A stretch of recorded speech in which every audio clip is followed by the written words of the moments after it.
News just coming in. Prime Minister Narendra Modi has apologized for the inconvenience caused to the common man during his visit to Chandigarh.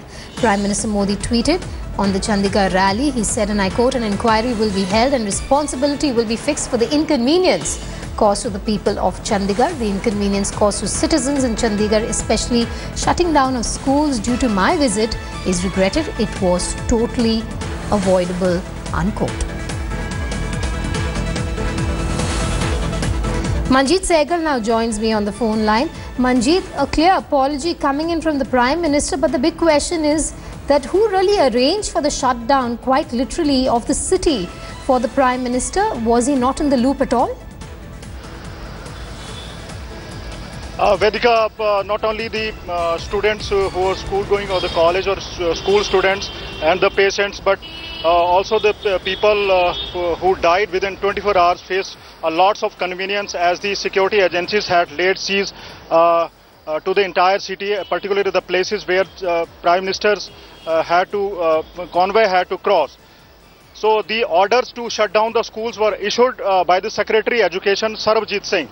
So it is not exactly known whether Sarbjit Singh had got the orders okayed by the governor of Chandigarh, Punjab and Haryana or not. But still he'll be facing an action, as Prime Minister has assured that there was hardly any need to shut down the schools. Vedika? Yes. Do stay with me, Manjeet. We also have Shiv Arur joining us live from the newsroom. Shiv, if you can hear me, you have the Prime Minister now coming out and apologizing. That's quite a rare statement coming from someone who holds a position as Narendra Modi does. And there are a lot of leaders in the recent past who really can follow that example.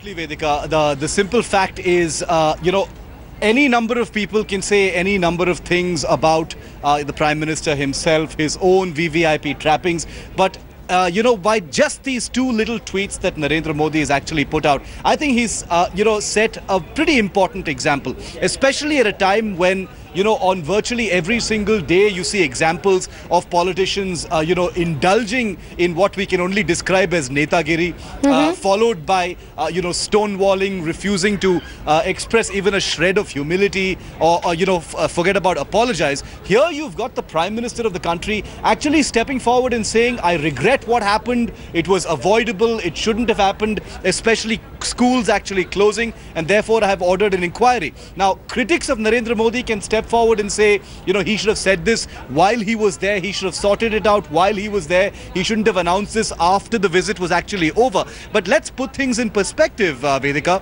How often do you see a Prime Minister actually apologizing for something that his own visit has caused? Let's put things in perspective for our viewers. This was the Prime Minister visiting a place. All of the inconveniences happened not directly because of him, but because of the administrative preparations for the Prime Minister's visit to Chandigarh.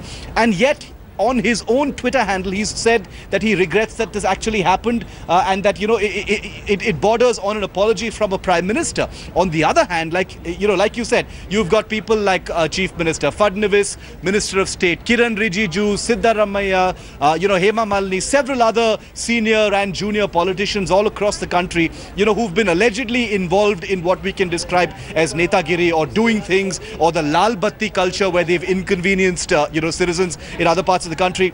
Not once have you actually seen a shred of humility or apology. You see denial, you see stonewalling, you see threats to the press of, defamation on wrong information. You never see anything even closely mirroring some kind of acceptance that, something may have gone wrong. I will look into this and, I apologize if my citizens have actually been inconvenienced. So in that sense, I think what Prime Minister Modi has done, and we need to call out something good when it happens, is set an example as far as political culture is concerned, because I think regret and apology is something that is sorely lacking in the political class at this time, Vedika. Right, Shiv, I'm going to come back to you in a moment because Manjeet's still with us. Manjeet, what is the situation as we speak? The city was on quite a lockdown, quite literally, ever since Prime Minister Narendra Modi stepped foot there. Just take us through whether the arrangements that were made now that he's left the city, are things in order once again? Yes, Vedika, indeed, the life had come to a standstill during last 24 hours as police and security agencies were carrying out the drills. And today, when Prime Minister visited, all roads leading to PGI and Sector 25 were closed, and people faced a lot of problem till Prime Minister left at 2 o'clock. Though when Prime Minister, the convoy left and the traffic was allowed by the police, and life seems to be on the track once again. But the people of the administration, particularly the Secretary of Education, who is now facing an action, is in a hot water. Yes. As people now, the Congress has also criticized the Congress has also criticized the police action during last 24 hours when their leaders and their activists were picked up by the police and were detained for a long time. And they were also the leaders of Punjab and Haryana were also expecting that. And Prime Minister Manjeet, what about the postgraduate institute? It's one of the main hospitals, we believe, in Chandigarh. Were services hit there as well? Yes, indeed, Vedika, the hospitals were also hit. A part of the PGI was also closed for the ceremony, and other hospitals were also closed. The staff was also busy in the convocation ceremony. So even the patients and the ambulances were asked to take a longer route, which took three times more time to reach the hospitals. And people indeed face a lot of inconvenience due to Prime Minister's visit. Vedika. All right, Manjeet and Shiv, thanks for joining us on that big story that we're tracking here on India Today.